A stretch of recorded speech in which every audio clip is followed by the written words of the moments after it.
Bapa dan Putra dan Roh Kudus. Amin. Bapa di surga, kami ucap syukur dan terima kasih bahwa Engkau memberikan Kristus kepada kami sebagai juru selamat penebus, sebagai pembebas kami, sebagai Tuhan yang membela kami.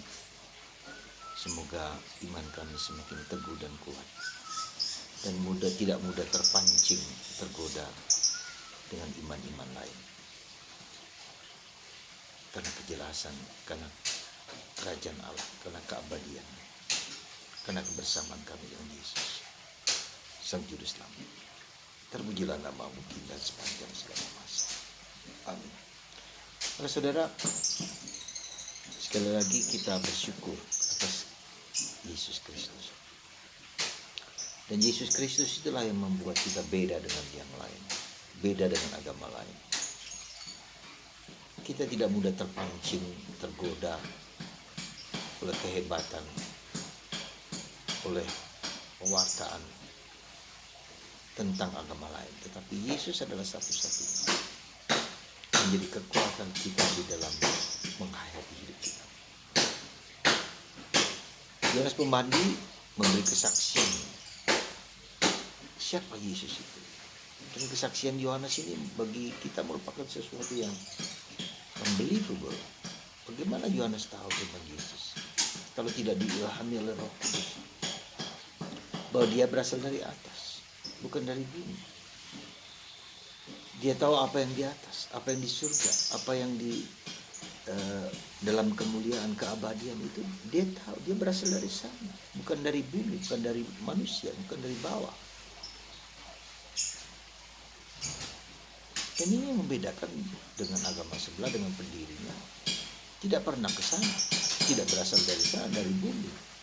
Yang mungkin mempunyai kekuatan yang lebih karena mungkin dia puasa, karena mungkin apa.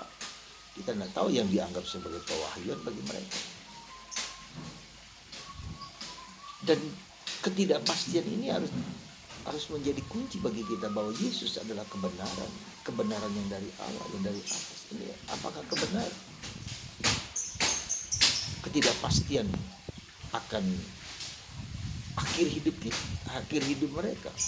Kita pasti Tuhan berasal dari atas, Yesus berasal dari atas, datang ke dunia membebaskan kita dari segala belenggu, membawa kita kepada seperti Dia sendiri, sebagai anak, sebagai putra. Dan kita harus hidup sesuai dengan anugerah keanakan keputraan itu, supaya kita kembali lagi ke tempat di mana kita berasal. Ini penting. Kita kembali di tempat di mana kita berasal. Kita kembali kepada siapa yang telah menciptakan kita. Dan itulah tugas Yesus, mengingatkan kita kembali, menunjukkan, bukan hanya mengingatkan kita, tapi membuka jalan kembali kepada Dia. Dan itulah yang dilakukan Yesus pada masa Paskah, misteri Paskah. Jadi cara Tuhan menyelamatkan kita yaitu dengan menderita, dengan wafat, dengan mati, dengan pengorbanan, the suffering, the victim of the suffering, korban. Itu cara Tuhan menyelamatkan. Justru dengan cara Tuhan itu masuk ke dalam misteri kejahatan itu, untuk menjadi kosong, dan sekosong-kosongnya supaya Tuhan punya wewenang, punya kuasa untuk membangkitkan Yesus dari mati. Dan cara Tuhan inilah yang harus kita mengerti, kita pahami kehendak Tuhan itu. Kenapa seringkali kita tidak mampu? Karena kita masih mengandalkan kemanusiaan, kekuatan kita sendiri. Disitulah kenapa kita seringkali kecewa, marah, mengeluh. Karena kita mengandalkan siapa? Kesombongan, keangkuhan, di situ Tuhan. Cara Tuhan menyelamatkan kita itu yang harus kita kenali. Kita harus mengerti, kita paham cara keselamatan itu terwujud. Dan yang kedua, sekali lagi, Paskah itu membaharui martabat kita. Harus kita ulang sekali lagi, bahwa kita sadari sekali lagi bahwa ketika kita diciptakan oleh Allah, kita berada di tempat yang kita sebut Firdaus, tempat kebaikan, tempat kedamaian, tempat kedekatan dengan Tuhan. Ketika manusia jatuh dalam dosa, dalam kesombongan karena si iblis, karena si Lucifer, semuanya itu seolah-olah diambil, dibuang, dihancurkan.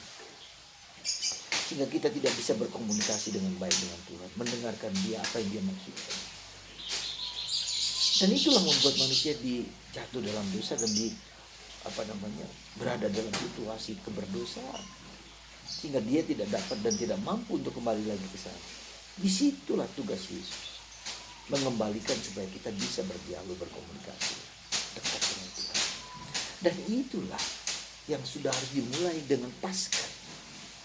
Dengan Paskah ini kita mulai memiliki relasi personal dekat dengan Tuhan sebagai sahabat. Maka Santa Teresa dari Avila mengatakan doa adalah conversation, intimate conversation with God. Tuhan sebagai sahabat, saya sebagai sahabat Tuhan. Tuhan sebagai sahabatku, aku sahabat Tuhan. Karena itulah Santa Teresa diajak tertusuk pedangnya dalam hatinya oleh malaikat jas. Kalau kita ke Vatikan, ya, di situ Santa Teresa Avila tertusuk pedangnya, mengalami penderitaan Yesus, seperupa dengan Yesus, sehakikat dengan Yesus, seinti dengan Yesus, seperasaan seperti. Itulah panggilan kita. Jadi panggilan kita bukan hanya nanti ketika kita sampai kepada kebersatuan dengan Tuhan. Betul, benar, tapi harus sudah dimulai sekarang. Coba perhatikan doa Anda, hidup doa Anda, kedekatan Anda. Apakah Anda dekat dengan Tuhan? Gimana arti kedekatan dengan Tuhan? Maka mari saudaraku, semoga kata-kata Yohanes Pembaptis ini membuat kita sadar. Jangan pernah meninggalkan Kristus dan menanggalkan Kristus. Meninggalkan dan menanggalkan Kristus. Yesuslah satu-satunya yang membuat Anda dan saya mengikuti keselamatan yang benar. Maka dalam bacaan pertama kita mendengar kata-kata Petrus yang sangat terkenal. Kita harus lebih taat kepada Tuhan daripada kepada manusia. Dan bagaimana ketaatan Tuhan? Seperti ketaatan Yesus sendiri kepada sang kehendak Allah.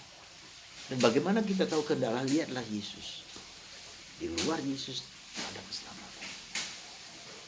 Meskipun kita menderita di dunia ini, tetapi penderitaan itu membawa keselamatan, keabadian. Maka bagi Anda yang menderita dengan penderitaan yang sehebat apapun, penderitaan Anda adalah jaminan keselamatan Anda. Jangan takut, maju terus, pantang mundur. Anda diselamatkan karena Anda mau menyerahkan seluruh hidup Anda pada Tuhan. Semoga Tuhan memberkati Anda dalam Bapa, Putra, dan Kudus. Amin.